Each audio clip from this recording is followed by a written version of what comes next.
इ बबुआ अयांश पे हम गीत गावतानी, ठीक बा। अगर बढ़िया लागे तो रुआ शेयर करेम, लाइक करेम, कमेंट करेम, ठीक बा। हम शुरू करतनी एगो गीत।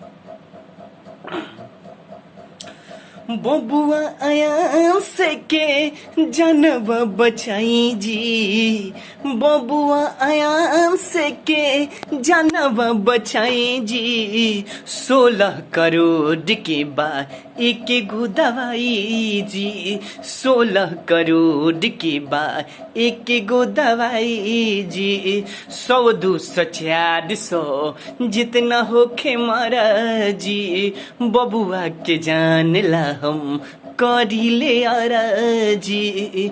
100 200 400 जितना होखे मारा जी, बबुआ के जान ला हम करिले जी।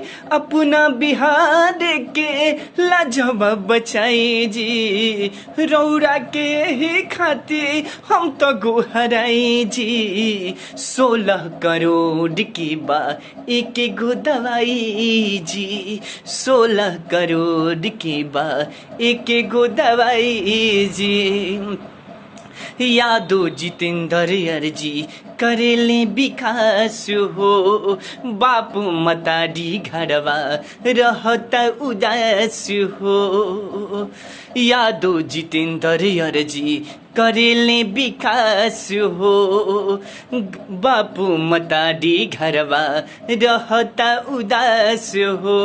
रहे पड़कास कबो जाय न पड़ छाई जी, रौरा से बेदी बेदी अरजी लगाई जी। 16 करोड़ के बा एक गो दवाई जी, 16 करोड़ के बा एक गो दवाई जी।